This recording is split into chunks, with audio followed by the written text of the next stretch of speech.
Hello नमस्कार दोस्तों। Welcome back my YouTube channel law with Ronit. दोस्तों आप सभी का हमारे इस यूट्यूब चैनल पे स्वागत है।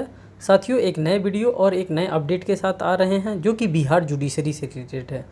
साथियों इस वीडियो में हम बात करेंगे सामान्य विज्ञान मीन्स की जनरल साइंस से रिलेटेड क्वेश्चंस की।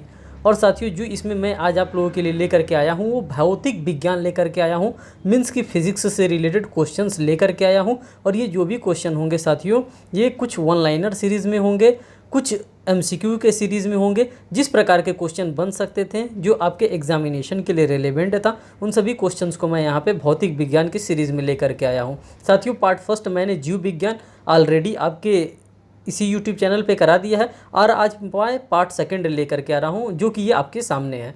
साथियों बिना देर किए हम इस सेशन को स्टार्ट करते हैं। देखिए कह रहा है पहला क्वेश्चन आपका कि विभिन्न उपकरणों द्वारा ऊर्जा का रूपांतरण। जो विभिन्न उपकरण होते हैं कौन कौन से हम ऐसे उपकरण होते हैं, कौन कौन से ऐसे चीज़ होता है जिसका हम क्या कर सकते हैं, इस्तेमाल कर सकते हैं और उसी इस्तेमाल से किस प्रकार का हम कौन सा ऊर्जा जनरेट करते हैं इसी के बारे में हम देखेंगे। तो सबसे पहले हमको उपकरण दे रहा है और ऊर्जा का रूपांतरण दे रहा है। जैसे सौर सेल है, जैसे हम लोग कहते हैं ना सोलर लगा लेंगे तो यही कह रहा है जो सौर सेल होता है ये किस प्रकार का ऊर्जा देता है। तो साथियों जो सौर सेल होता है ये प्रकाश ऊर्जा को विद्युत ऊर्जा में क्या करता है, बदल करके रख देता है। जो सोलर एनर्जी होता है, सोलर एनर्जी को हम लोग क्या करते हैं, हम लोग उसको बदल देते हैं, किस में कन्वर्ट करते हैं, तो विद्युत एनर्जी में कन्वर्ट कर देते हैं। डायनमो की हम बात करते हैं तो डायनमो जो होता है यांत्रिक ऊर्जा को ये विद्युत ऊर्जा के अंतर्गत कन्वर्ट कर देता है। इसी तरह हम विद्युत मोटर को देखते हैं, जो इलेक्ट्रिक मोटर होता है, इलेक्ट्रिक मोटर इसको किस चीज़ में कन्वर्ट कर देता है, तो जो इलेक्ट्रिक मोटर होता है वो विद्युत ऊर्जा को यांत्रिकी ऊर्जा के अंतर्गत वो कन्वर्ट कर देता है। जो माइक्रोफोन होता है, जिस माइक्रोफोन से हम लोग बात करते हैं, जो माइक्रोफोन हम लगा करके कोई भी हम लोग और ऑर्गेनाइज कराते हैं कॉन्टेक्स्ट, वो तो माइक्रोफोन जो होता है ध्वनि ऊर्जा को विद्युत ऊर्जा के अंतर्गत कन्वर्ट कर देता है। और ये फिजिक्स का एक क्वेश्चंस होता है और फिजिक्स के क्वेश्चन इसी टाइप के आपके एग्जामिनेशन में पूछे जाते हैं। साथ ही साथ जब हम लाउड स्पीकर की बात करते हैं, कहीं भी कोई भी कार्य प्रयोजन होता है तो वहाँ पे लाउड स्पीकर लगाया जाता है। तो लाउड स्पीकर किस प्रकार का वर्क करता है, तो लाउड स्पीकर जो विद्युत ऊर्जा होता है उसको ध्वनि ऊर्जा में क्या करता है, कन्वर्ट कर देता है। बात करते हैं हम सितार की। सितार क्या करता है, तो सितार जो होता है वो यांत्रिकी ऊर्जा को ध्वनि ऊर्जा के अंतर्गत कन्वर्ट कर देता है। इसीलिए जब सितार बजता है तो हमारे कानों में अच्छी ध्वनि जाती है।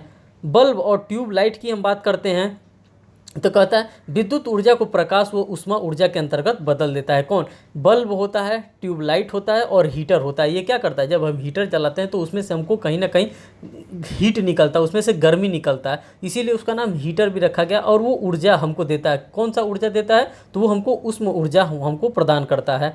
जब हम मोमबत्ती की बात करते हैं तो जब हम मोमबत्ती को जलाते हैं तो रासायनिक ऊर्जा को प्रकाश एवं ऊष्मीय ऊर्जा के अंतर्गत हमको क्या करता है, हमको ये इस प्रकार की रोशनी प्रोवाइड करता है। फिर कर रहा है विद्युत मोटर। अगर जो इलेक्ट्रॉनिक्स से चलते वाले मोटर्स हैं इनके बारे में हम बात करते हैं तो कर रहा है विद्युत ऊर्जा को यांत्रिकी ऊर्जा के अंतर्गत ये कन्वर्ट कर देता है। कौन, तो विद्युत मोटर। विद्युत सेल की अगर हम बात करते हैं तो विद्युत सेल जो होता है हमारा रासायनिक ऊर्जा को विद्युत ऊर्जा के अंतर्गत कन्वर्ट कर देता है। तो ये इसके कन्वर्ट के पावर को हम लोगों ने यहाँ पे क्या किया, एक एक करके एनालिसिस किया। अब आगे वन लाइनर फॉर्म में हम देखेंगे क्या कह रहा है। आगे साथियों वन लाइनर फॉर्म में कह रहा है कि कैंडेला किसका मूल मात्रक होता है। जो कैंडेला होता है ये फिजिक्स का एक वर्ड होता है कैंडेला किसका मूल मात्रक होता है, तो ये ज्योति तीव्रता का मूल मात्रक के अंतर्गत इसको कंसिडर किया जाता है। बात करते हैं विद्युत धारा का मूल मात्रक क्या होता है, तो जो विद्युत धारा का मूल मात्रक होता है उसको हम लोग एम्पियर के अंतर्गत कन्वर्ट करते हैं और एम्पियर के अंतर्गत ही हम नापते हैं। जो हमारे यहाँ करंट आता है तो वो हम देखते हैं कि कितने एम्पियर का करंट हमारे यहाँ आ रहा है। आगे कह रहा है ठोसीय कोण को मापने के लिए मूल मात्रक क्या है, तो जो ठोसीय कोण होता है अगर इस प्रकार का कोई मूल मात्रक होता है तो रेडियंट से स्टे रेडियंट से इसको क्या करते हैं, हम लोग नापते हैं। प्रकाश वर्ष की इकाई क्या होती है, जो प्रकाश वर्ष की इकाई के बारे में हमसे क्वेश्चन पूछता है तो ये खगोलीय दूरी को नापने की एक क्या होती है, एक इकाई को मापा जाता है। प्रकाश वर्ष की अगर हम बात करते हैं, प्रकाश वर्ष जिसको इंग्लिश में आप लोग लाइट ईयर के नाम से जानते हैं, करे प्रकाश वर्ष द्वारा एक वर्ष में चली गई दूरी, जबकि प्रकाश की चाल निर्वात मीन्स की वैक्यूम में 3 लाख किलोमीटर प्रति सेकंड होता है। इसका प्रयोग सुदूर स्थित खगोलीय पिंडों की दूरी प्रकट करने में होता है। तो इस चीज़ की हम क्या करते हैं, जो लाइट ईयर से हम नापते हैं, किस चीज़ को नापते हैं, तो साथियों अगर वैक्यूम में देखा जाता है, मीन्स खाली जगह पे इसका जो प्रकाश का जो गति होता है वो 3 लाख किलोमीटर प्रति सेकंड होता है। ये यहाँ से आपको देखने के लिए मिल रहा है। प्रतिरोध का मुख्य मात्रक कौन होता है, तो प्रतिरोध का जो मूल मात्रक होता है साथियों ओम होता है, और ये ओम इसी तरह से बना होता है, ये ओम का ये साइन भी होता है। आगे साथियों कह रहा है कि माइक्रोन किस भौतिक राशि का मात्रक होता है। तो साथियों अगर हम माइक्रोन की बात करते हैं तो ये लंबाई का मात्रक माना जाता है। एक माइक्रोन बराबर क्या होता है, 1/1000 मिलीमीटर एक माइक्रोन बराबर होता है। नेक्स्ट कर रहा है, माइक्रोन कोशिकाओं व रक्त कणिकाओं की माप व्यक्त करने में प्रयुक्त होता है। जो हम लोग इसको कहते हैं माइक्रोन से हम लोग क्या मापते हैं, तो रक्त कणिकाओं को यहाँ पे हम मापने का काम करते हैं। नेक्स्ट कर रहा है, एक पिकोग्राम बराबर क्या होता है, 10⁻12 ग्राम के बराबर होता है एक पिकोग्राम। दे रहा है परिस्थितिक दबाव की इकाई क्या होती है, तो परिस्थितिक इकाई की जो दबाव होती है इसको हम लोग बार के नाम से जानते हैं। ये रहा फिजिक्स का आपका क्वेश्चन। नेक्स्ट कह रहा है, लंबाई की न्यूनतम इकाई क्या होती है, तो लंबाई की न्यूनतम इकाई को हम लोग फर्मी मीटर के नाम से जानते हैं, और इसी को फर्मी मीटर कहा जाता है। नेक्स्ट कह रहा है, कौन एक वायुमंडल के ओजोन परत की मोटाई नापने वाली इकाई होती है, तो इसको डाप्सन के नाम से जानते हैं। एक नैनोमीटर कितने मीटर के बराबर होता है, तो 10⁻⁹ मीटर के बराबर होता है अगर नैनोमीटर की हम बात करते हैं तो। नेक्स्ट कह रहा है कि नॉटिकल मील का प्रयोग समुद्री मील की दूरी को नापने के लिए होता है, और आईपीसी में भी हम लोग पढ़ते हैं कि नॉटिकल मील को नापने के लिए यहाँ पे किस चीज़ का इस्तेमाल किया जाता है, तो नॉटिकल मील को ही हम लोग नापते हैं। और वहाँ पे किस चीज़ के बारे में बात करता है, तो समुद्री दूरी को अगर नापता होता है तो नॉटिकल मील्स से ही हम लोग नापते हैं। अगर नैनोमीटर की बात करते हैं तो नैनोमीटर का प्रयोग मुख्यतः अणुओं, मॉलिक्यूल्स व परमाणुओं, एटम्स का आकार व्यक्त करने में होता है। नेक्स्ट क्वेश्चन की हम बात करते हैं दोस्तों। नेक्स्ट क्वेश्चन में कह रहा है, चंद्रशेखर सीमा व्यवहार में सर्वाधिक संभव द्रव्यमान है, जिसका प्रतिपादन भारतीय वैज्ञानिक व खगोल शास्त्री चंद्रशेखर ने किया था, जिसके लिए उन्हें सन 1983 में भौतिकी का नोबेल पुरस्कार दिया गया था। चंद्रशेखर ने निष्कर्ष निकाला कि सूर्य के द्रव्यमान को 1.44 गुना से कम द्रव्यमान वाले तारे श्वेतवामन तारे के रूप में समाप्त होता है। वह सूर्य के द्रव्यमान का 1.44 गुना से अधिक का तारा सुपरनोवा तारे के रूप में पहुंचकर विस्फोट करता है। उसको हम लोग सुपरनोवा तारे के रूप में जानते हैं, और सुपरनोवा तारा इसको क्या करता है, विस्फोट करता है। नेक्स्ट कह रहा है कि एक हार्स पावर, ये सब क्वेश्चंस आपके एग्जामिनेशन में बनने वाले हैं। तो ये कह रहा है, एक हार्स पावर, एक अश्व शक्ति कितने वाट के बराबर होता है, तो साथियों एक हार्स पावर जो होता है वो 746 वाट के बराबर होता है। ठीक। नेक्स्ट कर रहा है, उच्च वेग को किसके द्वारा प्रदर्शित किया जाता है, तो मैक संख्या के द्वारा। जो उच्च वेग होता है उसको मैक संख्या के द्वारा हम लोग प्रदर्शित करते हैं। कह रहा है, शक्ति सामर्थ्य का मात्रक क्या होता है, तो साथियों जो सामर्थ्य का मात्रक होता है उसको हम लोग जूल कहते हैं, और इसको नापते कैसे हैं, सेकंड या वाट के अंतर्गत इसको नापा जाता है। नेक्स्ट कह रहा है कि पास्कल किस राशि का मात्रक होता है, तो पास्कल साथियों द्रव्य दाब का मात्रक होता है। नेक्स्ट कह रहा है, जल प्रवाह की दर को मापने के लिए किसका प्रयोग किया जाता है, तो साथियों जल प्रवाह के मात्रक को मापने के लिए क्यूबिक फीट प्रति सेकंड क्यूसेक का इस्तेमाल हम लोग के द्वारा किया जाता है, और इसी से नापा जाता है कि जल प्रवाह कितना है। कहा जाता है कि अगर बाढ़ आता है तो इतना क्यूसेक पानी हमारे यहाँ बढ़ रहा है इतने घंटे में या इतने प्रति मिनट में। आगे देखिए करा, विभवांतर का मुख्य मात्रक वोल्ट होता है, मापक यंत्र एवं उसके पैमाने के द्वारा बताया जाता है। नेक्स्ट क्वेश्चन में कह रहा है साथियों, परम ताप केल्विन पैमाने पर मापा गया ताप कहा जाता है। क्या कहा जाता है, तो जो परम ताप होता है ये केल्विन पैमाने पर मापा गया ताप कहा जाता है। नेक्स्ट कह रहा है, एक बार 100 किलो पास्कल दाब के बराबर होता है। एक बार जो होता है वो 100 किलो पास्कल दाब के बराबर का होता है। थर्म उष्मा का मात्रक होता है। जो थर्म होता है साथियों ये उष्मा का एक प्रकार का मात्रक होता है। नेक्स्ट करें, ध्वनि की प्रबलता का मात्रक डेसिबल होता है। जो ध्वनि होता है, जो हम लोग ध्वनि सुनते हैं, इसका जो प्रबलता का मात्रक होता है इसको हम लोग डेसिबल कहते हैं। नेक्स्ट करें, विद्युत प्रतिरोध की इकाई यूनिट्स, इसका ओम माना जाता है। जो ओम होता है ये इस प्रकार से ओम बना होता है, यही इसका ओम होता है। नेक्स्ट कह रहा है कि महासागर में डूबी हुई वस्तुओं की स्थिति जानने के लिए किस यंत्र का प्रयोग किया जाता है। तो साथियों, जो महासागर में अगर किसी भी चीज़ को अगर हमको जानकारी प्राप्त करना है डूबी हुई चीज़ों का, तो वहाँ पे हम सोनार नामक यंत्र का इस्तेमाल करते हैं और उसी सोनार नामक यंत्र से हम इस चीज़ की पहचान करते हैं कि समुद्र में क्या चीज़ डूबा हुआ है। नेक्स्ट कह रहा है ध्वनि की तीव्रता को मापने वाला यंत्र क्या होता है। तो इसको ऑडियोमीटर के नाम से जानते हैं, जो किसको नापता है साथियों, तो जो ध्वनि की तीव्रता को मापता है। यहाँ पे नेक्स्ट कह रहा है कि माइक्रोन, मीटर, एंगस्ट्राम प्रकाश वर्ष को बढ़ते क्रम में लिखिए। एंगस्ट्राम, माइक्रोकोन, मीटर, प्रकाश वर्ष, ये इसके क्या हो गया, ये इसके बढ़ते क्रम में लिखना होता है। तो साथियों, कभी कभी आपके एग्जामिनेशन में इस टाइप के भी क्वेश्चन पूछे जा सकते हैं कि आप इसको घटते क्रम में लिखिए या बढ़ते क्रम में लिखिए, तो आप इस प्रकार के क्रम को भी देख लेंगे। अब नेक्स्ट क्वेश्चन कर रहा है पायरोमीटर किसके मापन में प्रयोग किया जाता है। तो साथियों, उच्च ताप के मापन के लिए पायरोमीटर का हम लोग इस्तेमाल करते हैं। गैस का दाव किसके द्वारा मापा जाता है। तो साथियों, आप लोगों को पता है कि नैनोमीटर के द्वारा गैस का दाब मापा जाता है। यहाँ मैं माइनो लिख दिया गया, लेकिन यहाँ पे नैनोमीटर होना चाहिए। नैनोमीटर के द्वारा गैस का दाब नापा जाता है। नेक्स्ट क्वेश्चन की हम बात करते हैं। कह रहा है कि वायुमंडलीय दाब को मापने में यंत्र का उपयोग किया जाता है। तो किस यंत्र का उपयोग किया जाता है साथियों, तो यहाँ पे बैरोमीटर नामक एक यंत्र होता है। इसी बैरोमीटर नामक यंत्र से हम इसको नापते हैं। नेक्स्ट कह रहा है दूध का अपेक्षित घनत्व शुद्धता का ज्ञात किया जा सकता है। तो किससे किया जा सकता है साथियों, तो लैक्टोमीटर जो होता है, लैक्टोमीटर से हम दूध की शुद्धता को नापते हैं कि क्या वाकई में ये दूध जो हमको मिल रहा है ये शुद्ध है कि नहीं मिल रहा है। रक्त दाब नापने का यंत्र को हम क्या कहते हैं, तो इसको स्फांगो मैनोमीटर के नाम से हम लोग जानते हैं। नेक्स्ट कर रहा है प्रकाश की तीव्रता नापने के लिए जिस उपकरण का उपयोग किया जाता है उसे कहा जाता है लक्सीमीटर, उसको कहा जाता है। रडार उपयोग में आता है। तो रेडियो तरंग द्वारा वस्तुओं की स्थिति ज्ञात करने के लिए हम लोग रडार का इस्तेमाल करते हैं।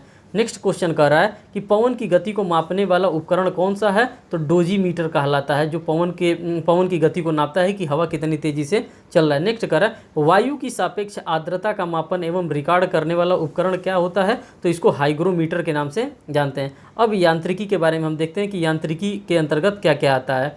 कौन सा द्रव्य सर्वाधिक घनी विस्कासी होता है। तो ये होता है तेल होता है। कह रहा है नेक्स्ट फुहारा स्प्रे किस सिद्धांत पर काम करता है। तो जो स्प्रे होता है वो बर्नौली सिद्धांत के ऊपर ये काम करता है। नेक्स्ट कह रहा है दूध को मथने से क्रीम अलग हो जाता है। ये कौन से धारा पे काम करता है। तो ये अपकेंद्रीय बल के ऊपर ये काम करता है। इस प्रकार का अगर किया जाता है, दूध को मथा जाता है तो अपकेंद्र कर देता है, वो उससे अलग कर देता है। प्रेशर कुकर में चावल जल्दी पक जाता है। क्यों जल्दी पक जाता है। उच्च दबाव जल के क्वांथान को बढ़ा देता है और उसी के कारण हमारा चावल जो होता है प्रेशर कुकर में रख दिया जाता है तो वो जल्दी से पक जाता है, क्योंकि वहाँ से कहीं भी किसी भी प्रकार से इवोपोराइजेशन नहीं होता है, भाप उसका नहीं निकलता। आगे करा पानी का पृष्ठ तनाव अपारजनक मिलने पर क्या होता है, ये घट जाता है। नेक्स्ट कह रहा है जब शुद्ध जल में डिटर्जेंट डाला जाता है तो पृष्ठांत तनाव यहाँ पे घट जाता है और इसीलिए हमारे कपड़े की वो क्या करता है, वो सफाई कर देता है डिटर्जेंट में जैसे ही हम कपड़े को डालते हैं। घड़ी के स्प्रिंग में भंडारित ऊर्जा है तो इसको क्या कहते हैं, इसको स्थितिज ऊर्जा के नाम से हम लोग जानते हैं। नेक्स्ट कह रहा है पानी के छोटे छोटे बुलबुले के गोले होने के कारण क्या है, तो ये पृष्ठन तनाव के कारण ये पानी के अंतर्गत छोटे छोटे गोले उत्पन्न हो जाते हैं। नेक्स्ट कह रहा है द्रव्य चलिका ब्रेक किस सिद्धांत पर काम करता है। तो साथियों ये पास्कल का एक नियम होता है और इसी पास्कल के रूल के अकॉर्डिंग ये वर्क करता है। नेक्स्ट कह रहा है कि रॉकेट की गति पर कौन सा संरक्षण सिद्धांत लागू होता है। तो संवेग का संरक्षण सिद्धांत यहाँ पे लागू किया जाता है अगर हम रॉकेट की गति के बारे में बात करते हैं। नेक्स्ट कह रहा है पहिए में बॉल बेयरिंग का काम होता है। तो ये क्या देता है, अगर पहिया में हम बेयरिंग लगा देते हैं तो हमारे गतिज घर्षण को बेलन घर्षण में बदल देता है। अगर वायरिंग नहीं लगा रहेगा तो हमारा जो गाड़ी होगा, जो हमारा पहिया होगा वो थोड़ा धीरे धीरे काम करेगा। अगर वायरिंग रहता है तो वो क्या करता है, वो उसमें ग्रीस डाला जाता है और ग्रीस की वजह से वो उसका घर्षण थोड़ा सा और बढ़ जाता है। नेक्स्ट कह रहा है एक ट्रेन जैसे ही चलना आरंभ करती है उसमें बैठा हुआ यात्री का सिर